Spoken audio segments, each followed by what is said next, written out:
Buenas tardes con todos. Bienvenidos nuevamente a este nuevo episodio de las ciencias en la Torá, en la búsqueda en la que estamos empeñados en la reunificación de las ciencias y la visión que parece religiosa que está contenida en la Biblia.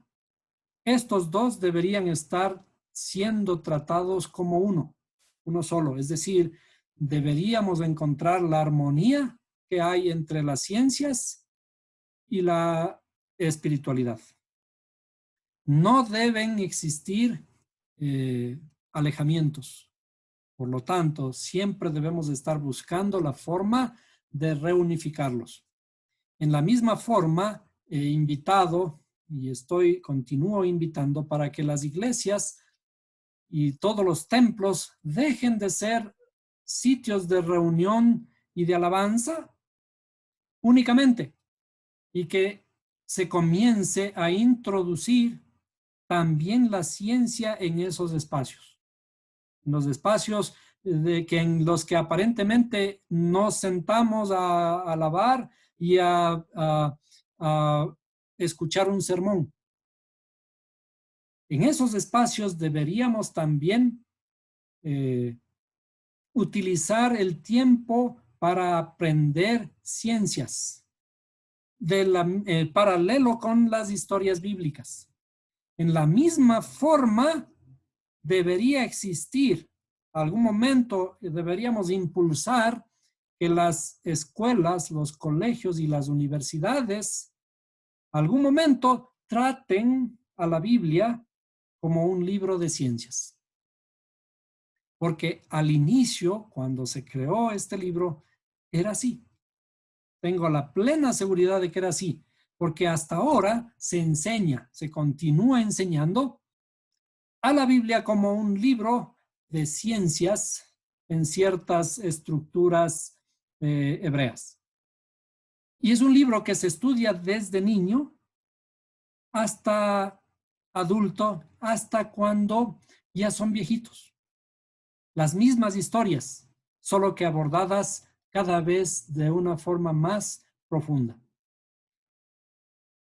En este episodio continuamos con el análisis de la historia de Adán, Eva y la serpiente. Dijimos ayer que el primer concepto, que esta historia es una historia de nuestra interioridad. En la Torá no existe tiempo y tendremos que analizarla desde esta perspectiva.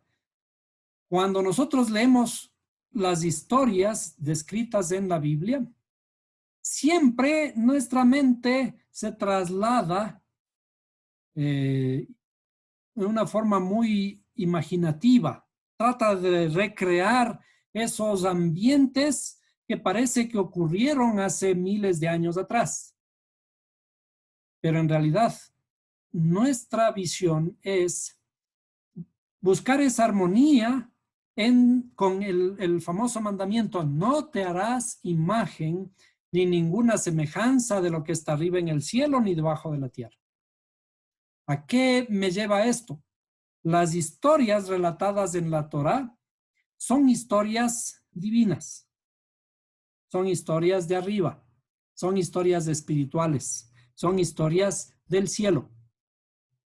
Y por lo tanto, cuando las leemos, debemos tratar de dejar de hacernos esa imagen de que ocurrieron en tal instante de la historia.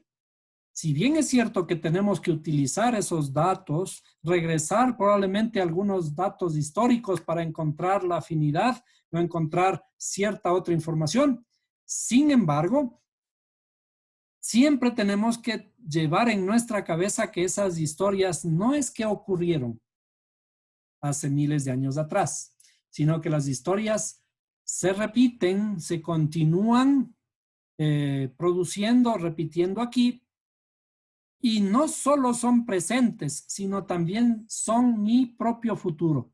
¿Y en dónde ocurren? ¿Cuál es el campo de batalla de todas las batallas?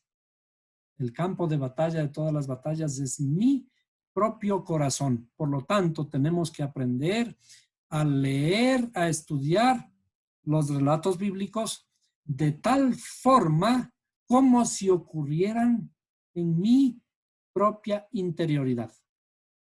Con esta visión, el análisis que hicimos acerca de Adán y Eva, hablábamos de que lo que está intentando la Escritura decirnos es de que el Creador, cuando dice en el principio creó Dios los cielos y la tierra, en realidad está describiendo de ese proceso continuo de creación, de que Él sigue siendo creador todo el tiempo en mi propia interioridad. Es decir, en el principio Él está creando los cielos y la tierra. Ahora, a este mismo cielos y tierra, estamos hablando de una dualidad. El principio de la dualidad es de que cuando hay dualidad hay movimiento. En ese movimiento existe la creación. Cuando hay un lugar y existe el otro, entonces podemos alcanzar el uno hacia el otro. A este principio de los cielos le vamos a llamar varón, porque también es una simbología. Y a la tierra le vamos a llamar mujer. Desde la perspectiva que estamos hablando, en la simbología del árbol de la vida, en la simbología del árbol de la vida vamos a reconocer inicialmente, como hicimos ayer, dos grandes grupos. El primer gran grupo sería las facultades intelectuales de nuestra interioridad que están representadas por nuestra cabeza.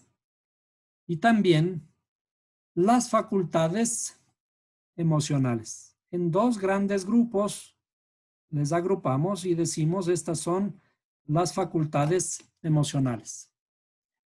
Dijimos, a esto le llamamos cielos y a esta de acá le llamamos tierra.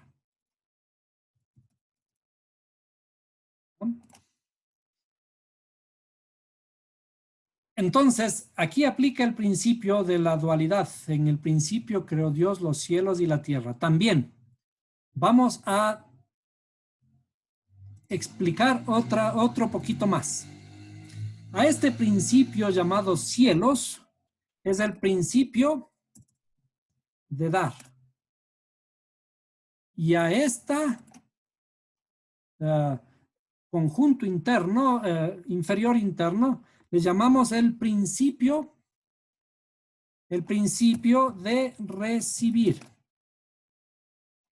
Estos son dos grandes principios, los principios fundamentales que rigen todo lo que ocurre en el mundo entero, en el universo.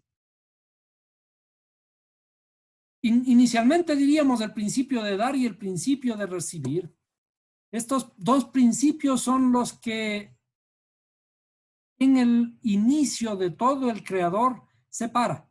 ¿Se acuerdan que en los versos de la escritura dice que y separó Dios las aguas superiores de las aguas inferiores?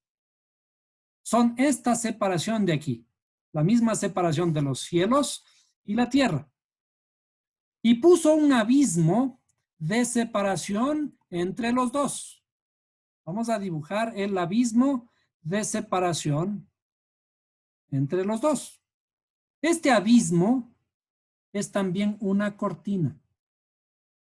¿Sí? Una cortina. Y curiosamente, esta cortina divide también dos grandes partes de lo que se conoce como el templo. ¿Se acuerdan que en el templo hay una cortina que divide el lugar sagrado del lugar santísimo? Pero inclusive el templo es una representación de nuestra propia interioridad. Esta cortina está puesta por el Creador, pero esta cortina está puesta ¿para qué? Esta cortina es un límite. ¿Para qué se ponen los límites? Los límites se ponen para romperlos. Los límites se ponen para romperlos algún momento. Entonces, el Creador puso una cortina, pero esa cortina tuvo que ser rota porque el mismo principio del Creador es de que los cielos tienen que unirse a la tierra. Y vamos a ver esto y pongámoslo enseguida. Dice, a este mismo principio de dar, le conocemos como varón. Y a este mismo principio de recibir se le conoce como mujer. Varón y mujer. ¿Qué tienen que hacer finalmente varón y mujer? Varón y mujer tienen que unificarse. Están puestos allí separados. ¿Para qué? Para que se unan. Pero cuando estamos hablando de la unificación de varón y mujer, no olvidemos que estamos hablando de nuestra propia interioridad. Dijimos, este principio varón, lo que se llama los cielos, corresponde a las facultades intelectuales. A este principio mujer corresponde a las facultades emocionales. ¿Por qué se le dice mujer? Porque las mujeres son preciosas. Porque las mujeres son hermosas. Y entonces, como las mujeres son hermosas, las mujeres se le asocia a este principio, al principio de recibir, al principio emocional, a todas las emociones internas nuestras. Nosotros, los varones, somos un poco más fríos y por eso es que se asocia al principio de dar, al principio varón, a nuestra inteligencia interna, tanto de hombres como de mujeres, a la inteligencia se le llama un principio masculino. Pero ¿qué ocurre? Generalmente, debido a esta separación, a la separación que fue puesta desde el principio, esta separación me impide unirme con mi mujer. Esta separación, esta cortina, a esta cortina se le llama estar espalda con espalda. ¿Por qué? Porque me pone un impedimento para que el varón pueda mirar a su mujer. O sea, como hay una separación y esa separación está puesta aquí como que fuera un cuello, ¿no? Nuestro cuello simboliza esa separación, esa restricción que hay para que la inteligencia pueda conocer a sus emociones, ¿cierto? Esa cortina es la separación, ese abismo de separación que existe entre la tierra y los cielos. Y esa es la cortina que tenemos que romper para que se produzca la unificación. El trabajo del varón algún momento tiene que llegar a hacer conocer a su mujer. Decíamos que esta cortina significa espalda con espalda. ¿Por qué? Porque el varón no puede ver a su mujer, ni la mujer puede ver a su varón.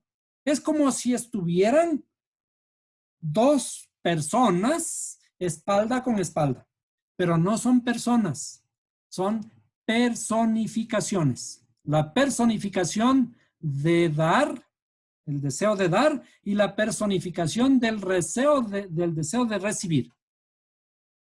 La personificación es una figura literaria que yo empleo dándoles forma, dándoles una característica como si fuera humana a estos dos principios en mi interioridad. A esto se le conoce también como antropomorfismo. Un antropomorfismo es, le doy una característica humana a dos principios que no son humanos, dos principios que no son seres. ¿no? Son parte de nuestra interioridad. A estos dos principios, el principio de dar y el principio de recibir, a los cielos y la tierra, al varón y mujer, se le llaman también en la escritura Adán, como habíamos visto en la clase anterior. Adán, y a la parte de abajo se le llama Eva o Java en hebreo. ¿Ven? Entonces, para que estos dos funcionen, decíamos que tienen que unirse. Pero antes de que ocurra esa unificación, ocurre lo que vemos en la historia del jardín del Edén. Que estaban los dos felices en el jardín del Edén, que es mi interioridad. Adán y Eva, Adán y Java, estaban felices. ¿Y qué órdenes les había dado el Creador para que ellos, o que Adán, antes de que exista Eva, para que Adán haga en el jardín? Y dice, tienes que cuidar la tierra. Es curioso, ¿no? Que en un jardín en donde no había más personas, el trabajo que le da Adán es de guardar y cuidar la tierra. ¿De quién? Si no había quien lo robe. El trabajo siempre está puesto desde el inicio, es el trabajo de guardar y cuidar, significa trabajar la tierra. Bueno, hasta aquí estamos hablando de dos grandes grupos, el principio de dar y el principio de recibir. Para que ocurra un movimiento en estas dos entidades, aparece un tercer jugador en esta estructura. Ese tercer jugador va a ser lo que nosotros conocemos como un animalito que habla. Entonces vamos a subdividir ahora nuevamente estas estructuras. Vamos a dibujarlas otra vez.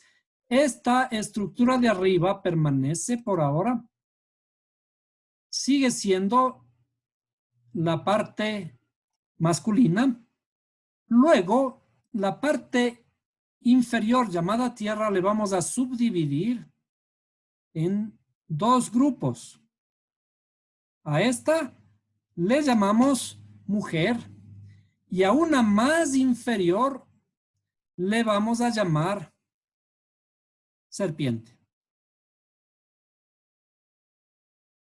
Nuevamente, esto de aquí es otra personificación, otro antropomorfismo del drama que vive en nuestra interioridad.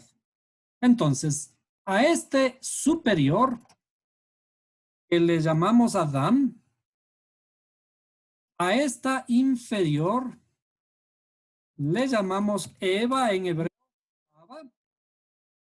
y a la más inferior le llamamos serpiente en hebreo, Nahash. ¿Sí? Es la serpiente, ¿no es cierto? Ahora, estos dos grupos en que hemos dividido la parte inferior y estamos dejando todavía algo un poquito más abajo, ¿no? Algo suelto. Estos dos ahora pasan a jugar parte de la historia del jardín del Edén. ¿Qué nosotros leemos? ¿Qué ocurre? Dice que vino la serpiente, que era la más astuta de todos los animales del huerto. Esto hay que tener cuidado, ¿no? Dice que la serpiente era la más astuta de todos los animales del huerto. Y esto anoten, por favor, porque vamos a ver luego con números. Al ser la más astuta de todos los huertos, se presenta ante Eva, ante Java, y le dice, le cuestiona. dice, no quieres comer de este árbol. Desde luego, Eva le dice, no me está permitido comer. Pero ella le dice una verdad, le dice, ¿y por qué no vas a comer si es una fruta apetecible? Ella dice, no, porque no me está permitido. Pero dice, ¿por qué no te está permitido? Si en realidad, si comieres de este árbol,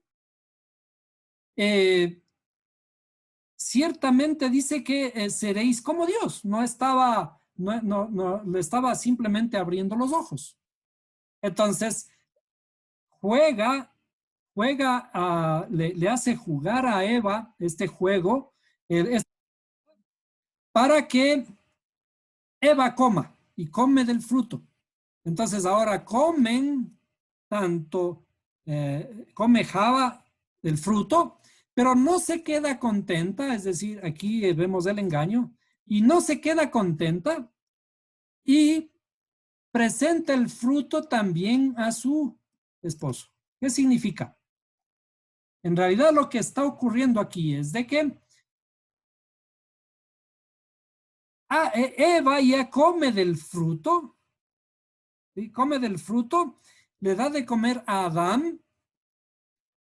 En nuestra interioridad lo que está ocurriendo es que mis emociones, el primero sería mi parte intestinal, la parte más baja de mi interioridad, que corresponde a mis intereses, a mi egoísmo, a lo que le conocemos como como el salir el indio,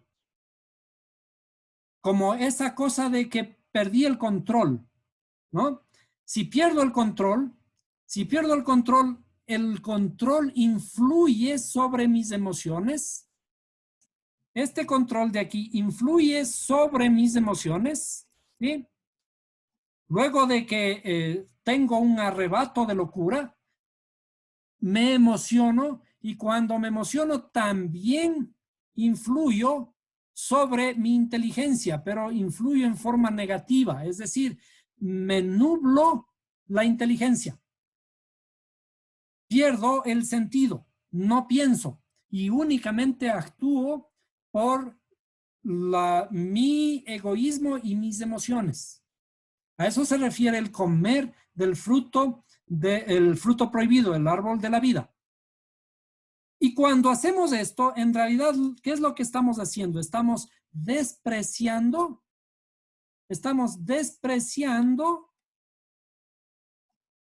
a la inteligencia, al razonamiento. ¿Qué ocurre cuando perdemos el control? Cuando perdemos el control, no pienso, sino únicamente actúo. Y cuando hemos hecho esto, en realidad, ¿quién tiene el control aquí? El que tiene control es esta parte inferior.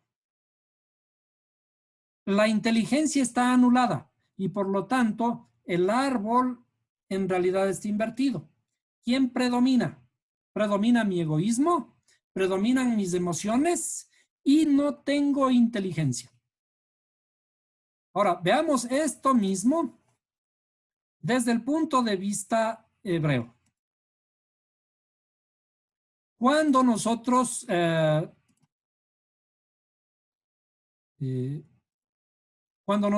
vamos a analizar esta historia ahora desde el punto de vista numérico o desde el punto de vista de las palabras hebreas, vamos a tratar de comprobar que esto que estamos hablando se compruebe. Podamos entender la historia desde otro punto de vista. Entonces, vamos a ir escribiendo las palabras hebreas.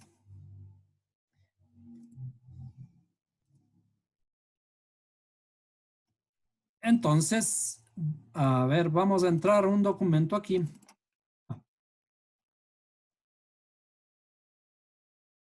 La parte superior le llamábamos Adam, ¿no es cierto? Adam se escribe en hebreo Aleph, Dalet y Mem.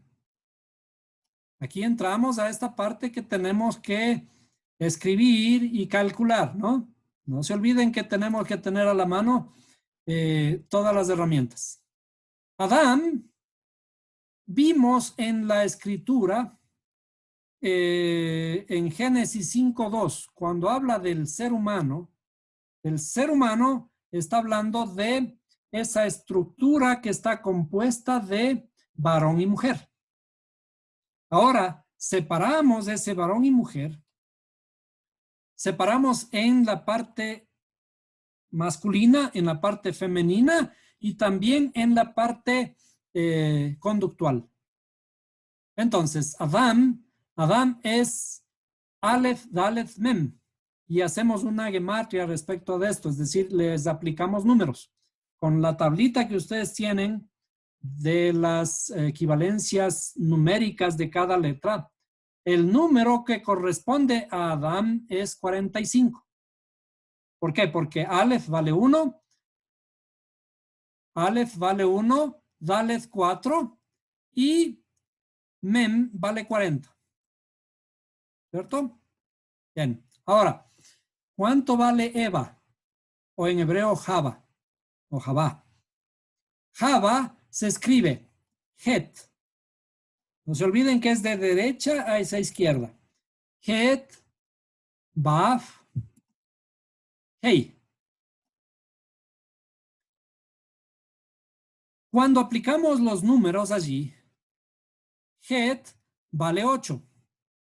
¿Cierto? La letra Het vale 8, la letra Baf vale 6 y la letra Hey vale 5.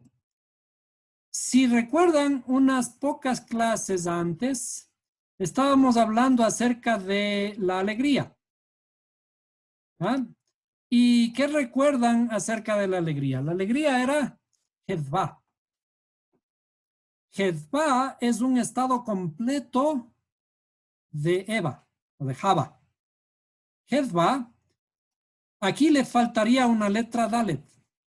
Entonces, por ejemplo, voy a intentar escribir en hebreo, ¿no? Escribimos las letras. Está muy chiquito. A ver, vamos a escribirlo. Voy a tratar de copiar las letras una por una. O les vamos a copiar por acá abajo. ¿Así? ¿Ah? Decíamos que a estas 3 letras, si es que Eva hubiera tenido, hubiera alcanzado el nivel correcto, hubiera tenido alegría. ¿Sí? Lo que significa que aquí debería tener Eva una letra Dalet. ¿Sí? La palabra aquí en realidad para Eva hubiera sido alegría y que corresponde a Hayá. ¿Se acuerdan? En vez de Java hubiera sido Hayá. ¿Qué era Hayá? Hayá es un valor más elevado, el yo soy o el yo seré. Bueno, entonces, si hubiera sido completa, Eva, ya no hubiera habido falta la rectificación, ¿no? Entonces, de todas maneras, este es el propósito del creador. El propósito del creador es de que comencemos a trabajar sobre un estado inicial. Y ese estado inicial requiere de cierta transformación. Entonces, ahora vamos, Nahash, la serpiente. La serpiente es, se escribe Nun Het Shin. Nun Het Shin. Y los equivalentes son, la Nun vale 50, la Het vale 8, como ya vimos, y la letra Shin vale 300. Esto nos da el valor total de 358. Hasta aquí una primera aproximación. Ahora vamos a hacer un pequeño cálculo. Alguna vez atrás en unas clasecitas anteriores, ¿qué ocurre si es que sumamos Adán y Eva. Si es que Adán y Eva se hubieran juntado en la forma correcta como debían haberlo hecho en el jardín del Edén. Es decir, si es que 45 se hubiera sumado, perdón, vamos a escribirlo bien. Si es que 45, que es Adán, se hubiera juntado a 19, ¿qué ocurre con este caso? Si 45 se suma a 19, es decir, hubiera habido unión perfecta entre Adán y Eva en el jardín del Edén, esto hubiera llegado ¿a cuánto? Esto hubiera llegado a 64. ¿Y qué es 64? Fíjense que estamos un poquito analizando con números, tratando de explicar las mismas, las mismas historias. 64 es igual a 8 al cuadrado, ¿cierto? Vamos a escribir así, es 8 al cuadrado. Entonces, ¿qué significa que sea 8 al cuadrado? Los números que aprendimos antes, cuando son cuadrados, son perfectos. ¿Qué es 45? Son más pulidos, son más evolucionados, digamos. Un cuadrado es la suma de dos triángulos. Si nosotros observamos o recordamos, mejor dicho, 45 es un número triangular. ¿Qué número triangular corresponde? Recordando todos nuestros apuntes, del número 45 viene del triángulo de 9. ¿Sí? El triángulo de 9. Si nosotros tuviéramos 45 bolitas y la ponemos una a continuación de otra como un triángulo, una arriba, dos abajo, tres más abajo, 4 y así sucesivamente hasta 9, tenemos un triángulo. Ese sería el triángulo de 9. Es decir, Adán está en el primer estado de evolución. Pero cuando se une a su mujer, ¿qué significa? La inteligencia que no ha evolucionado todavía. La inteligencia no ha evolucionado, está en un estado primitivo y por eso es un triángulo. Esa inteligencia, si se une a sus emociones, los dos forman un cuadrado. Un cuadrado es una estructura más estable, es una estructura más hermosa, es una estructura más completa. Ahora, si es que nosotros revisamos otra palabra, hay una palabra que se le conoce como Mashiach en hebreo o Mesías. ¿Sí? Mesías se escribe con las letras Mem, Shin, Yud y Het. En la misma forma, si analizamos los valores numéricos de estas letras, la letra Mem tiene un valor de 40. La letra Shin un valor de 300. La letra Yud un valor de 10 y la letra Het un valor de 8. Si sumamos estos valores, obtenemos el mismo valor numérico de 358 que la palabra serpiente. Ahora, recordamos a lo que había pedido que le guardemos por un momento, recordemos por un momento acerca de la serpiente. ¿Qué era la serpiente? Lo que habíamos dicho acerca de la serpiente es que, y la serpiente era el más astuto de todos los animales del huerto. ¿Recuerdan? El más astuto de todos los animales del huerto. En realidad, los números me confirman de alguna medida esto. La serpiente tiene el mismo valor numérico que lo que conocemos como Mesías o Mashiach. La serpiente corresponde a nuestra más baja de las pasiones. Simbólicamente se la asocia con el hígado. Está abajo, aquí entre mis vísceras, ¿no es cierto? Decíamos que a Eva se le asocia con el corazón y que a Adán se le asocia con la mente o la inteligencia. Entonces, ¿qué significa que la serpiente, Nahash, sea del mismo valor en gematria que Mashiach? Lo que implica de esto es de que en el inicio, nuestra interioridad, la más baja potencialmente, tenía toda la fuerza para equilibrar toda nuestra interioridad. ¿Sí? ¿Por qué? Porque equivale a la luz del Mashiach. ¿Sí? Originalmente estábamos en capacidad, los seres humanos estamos en capacidad inicial de completar la luz. Por eso dice, la serpiente era uno de los animales más astutos del huerto. Entonces, ahora, si pasamos un poquito más adelante en este detalle, en la estructura que estábamos viendo, cada estos elementos, estos nombres, corresponden a ciertos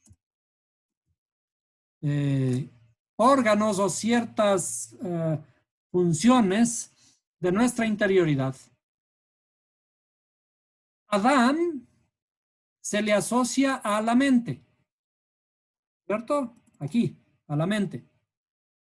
Eva o Java, la parte media que corresponde al corazón, se le asocia al corazón. ¿Sí? Y la serpiente, Nahash, se le asocia al hígado. ¿Por qué el hígado? Porque allí se produce nuestra bilis. ¿Qué ocurre cuando digo que me salió el indio? Me salió el indio porque me produjo una sustancia y esa sustancia controla mi interioridad, esa es la bilis.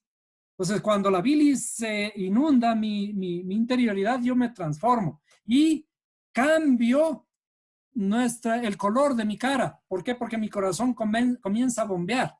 Y cuando esto ocurre, entonces pierdo mi intelectualidad. No pienso. Y eso está aquí en mi cerebro. Entonces, estos tres elementos corresponden a la mente, corazón y el hígado. Ahora, en la misma forma en hebreo, mente es moach. ¿Sí? Y se escribe con mem y het. Y vamos sacándole la gematria.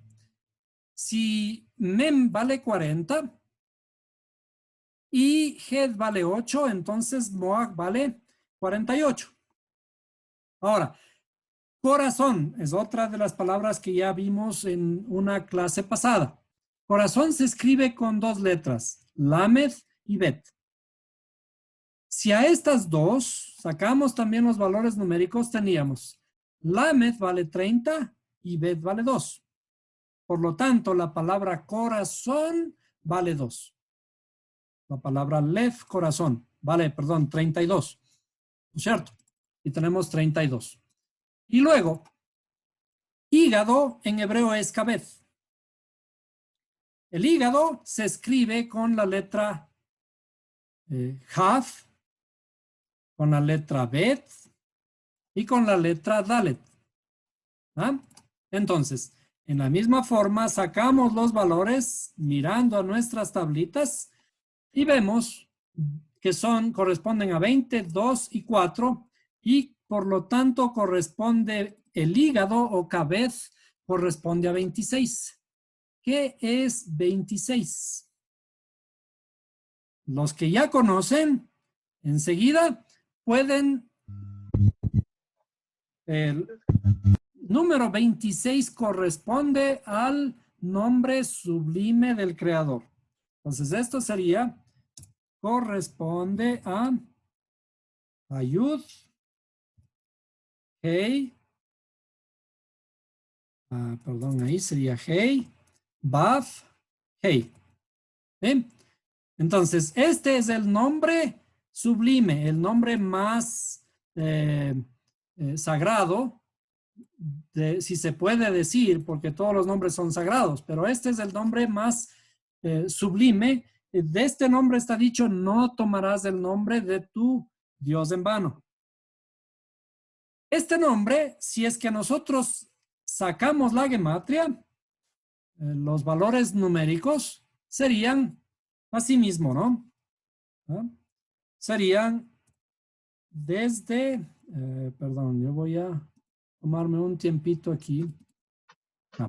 Sería desde la izquierda, voy a poner, ¿no? Sería 5, perdón, vamos a poner, sería 5, 6, nuevamente 5, que es la letra G, y la letra Yud, que vale 10.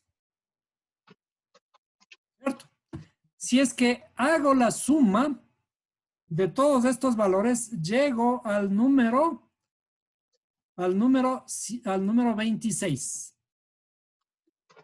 Nosotros dijimos hace un momento que el hígado,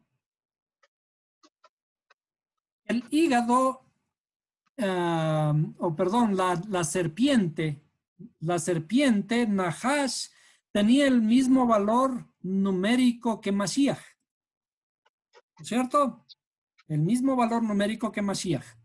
Ahora, el hígado, que es el órgano que corresponde a la serpiente Nahash, tiene el mismo valor numérico que el creador, que el nombre del creador.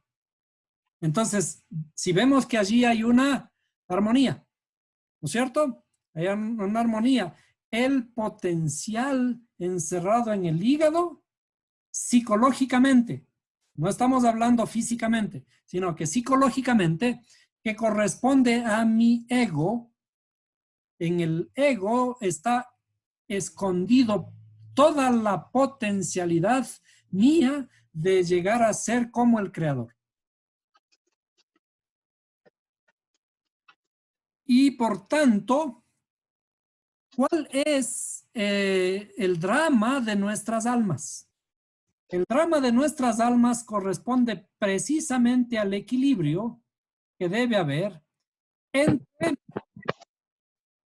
entre estas dos entidades, ¿sí?, llamadas la serpiente y Mashiach. Entonces yo aquí tengo un desequilibrio. Cuando estoy predispuesto a hacer el mal, es porque mi serpiente interna, mis vísceras, en otras palabras, la bilis me controla. Y por lo tanto, la serpiente me lleva hacia abajo, me jala hacia abajo. Pero cuando yo trabajo en mi interioridad, trabajo en la luz. La luz es crear caminos dentro de mi interioridad. Esa interioridad mía dice, y la tierra estaba desordenada y vacía. ¿A qué le llamamos tierra? A esta parte inferior. Mi tierra está desordenada y vacía. Sí, pero si a esa tierra le comenzamos a llenar de luz, la luz es Mashiach. Y es esa fuerza que me eleva hacia el cielo. Yo tengo una fuerza que me baja hacia la tierra, pero hay una fuerza que me eleva. Toda la reconstrucción de la humanidad después de que el Adán cayó, el hombre, la pareja cayó, fue expulsada del jardín. Todo ese drama es volver hacia el jardín, volver hacia arriba, volver al equilibrio. volver a la presencia del Creador. Y eso lo tenemos que hacer con el conocimiento de Mashiach. ¿Cómo le conocemos a Mashiach? ¿Se acuerdan que dice en la escritura en Juan, dice, ¿y qué es la vida eterna? Le preguntan al mismo Mashiach. ¿Qué es la vida eterna? Y él que responde, dice, que te conozcan a ti, el único Dios verdadero, y a Yahshua, a Mashiach, a quien tú has enviado. Esas son las propias palabras del mismo.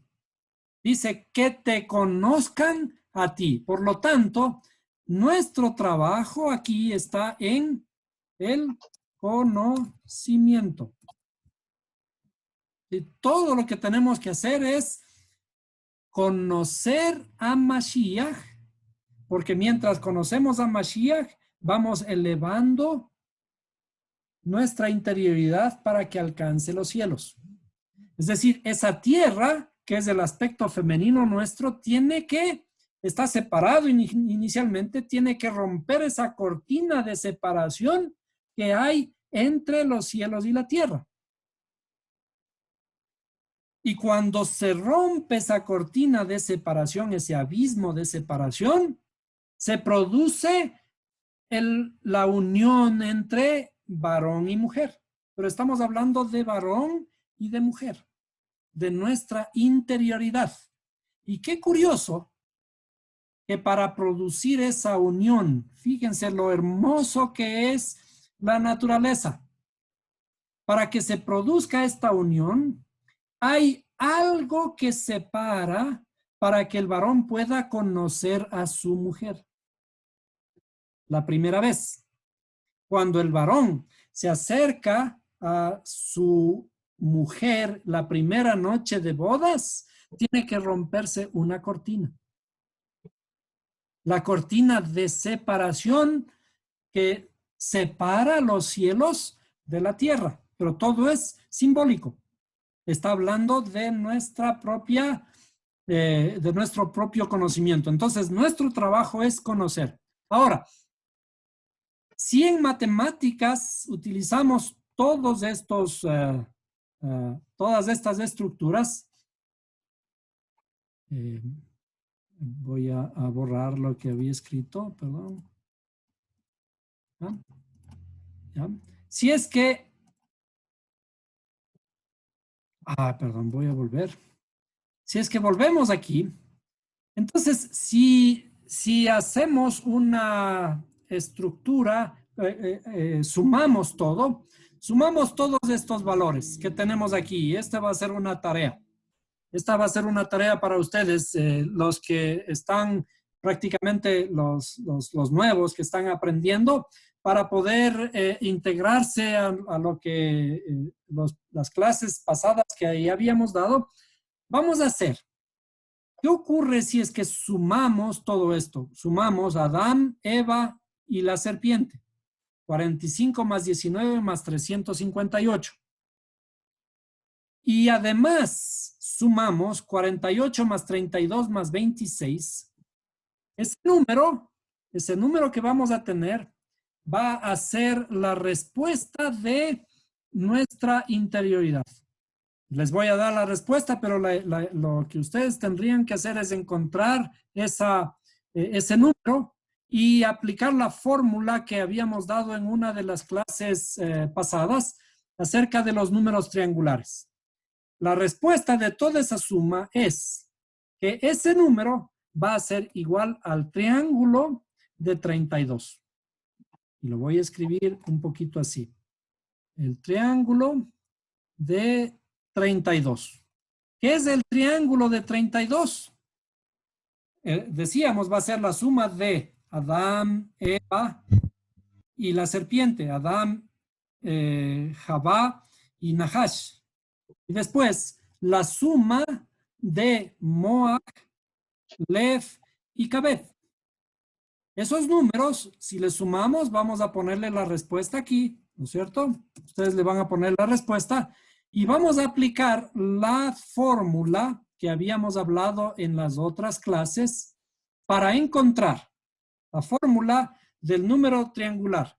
El triángulo de n es igual a ¿qué? A n por n más 1 sobre 2. El triángulo de n, es decir, el triángulo, por ejemplo, en este caso, y ya podemos adivinar de qué número se trata. El triángulo de 32 me debe dar ¿qué número? Sería el triángulo de 32, lo voy a poner así, el triángulo de 32, ¿ah? Y ustedes van a comprobar si es que lo que sacaron, la suma que sacaron es la correcta. El triángulo de 32 va a ser igual a 32 más por 33, porque es 32 más 1, ¿no? Sería 33 sobre 2. ¿Y esto qué da? 32 por 33 sobre 2. Y ese número es el resultado de lo que sumamos antes. ¿Qué significa esto? Cuando el triángulo de un número, y en este caso 32, entonces tenemos un triángulo, ¿no? Decimos que este triángulo tiene, perdón que lo hice así, o vamos a hacerlo mejor. Aquí sí tengo un triángulo, tengo líneas para hacer. Entonces, este triángulo, ¿sí? Este triángulo tiene de dimensiones, tiene 32 por cada lado. ¿Sí? 32 aquí, 32 acá y 32 acá. ¿Sí? Cuando sacamos los números que corresponden, en este caso, bolitas o monedas para construir este triángulo me va a dar el valor de monedas que tengo aquí y que va a corresponder a la suma de Adán, Eva y la serpiente, y va a corresponder también a la suma de Moaj, el cerebro, Leth, que es corazón, y Kabed, que es el hígado. Entonces, si sumamos esos 6 números, tenemos el triángulo de 32. ¿Qué significa esto? ¿Qué dijimos que era el triángulo? El triángulo de 32 es el desarrollo de mi individualidad, de mi interioridad, la evolución. Pero, ¿qué implica? ¿Qué evoluciona? ¿Qué estamos construyendo con este triángulo? Estamos construyendo un corazón, porque se acuerdan, ¿cómo se escribe corazón en hebreo? Se escribe Lamed Bet. ¿Sí? Lamed Bet. ¿Cuánto valía la letra Lamed? La letra Lamed vale 30. ¿Y cuánto vale la letra Bet? La letra Bet vale 2. ¿Cuánto suma? Por lo tanto, esto suma 32. ¿Sí? Entonces, ¿qué estamos en realidad desarrollando? La idea del triángulo es un desarrollo, es una evolución. ¿Qué estamos construyendo? Lo que dice el creador. Y les cambiaré su corazón de piedra en uno de carne. Entonces, este triángulo implica evolución. Evolucionamos desde aquí arriba. Comenzamos a evolucionar y somos un puntito. Y comenzamos a construir este triángulo que de pronto se transforma en un corazón. Es este corazón de piedra que está dentro de mí. Se desarrolla y al final hemos construido un corazón de carne en mi interioridad. Entonces, el resumen de la lucha del jardín del Edén es la reconstrucción del corazón. Primero se rompe y ahora hay que reconstruir. Estamos expulsados del jardín del Edén y ahora tenemos que volver, pero tenemos que volver con un corazón construido, reconstruido, renovado. ¿Y cuál es el drama de nuestras almas? ¿Cuál es el campo de batalla de todo este gran problema?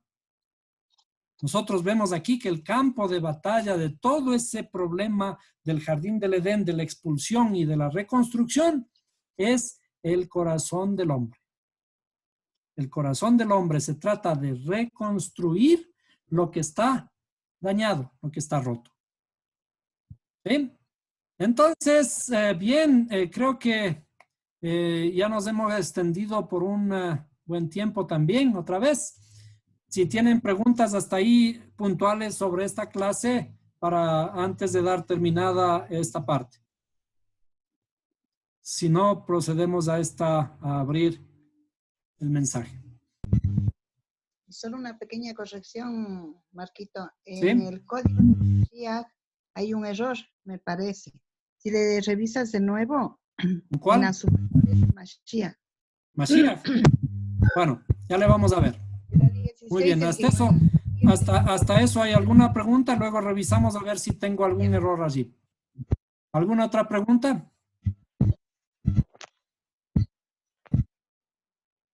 Bien, si no, entonces damos por cerrada esta parte y le abrimos el espacio sobre el tema. Dígame.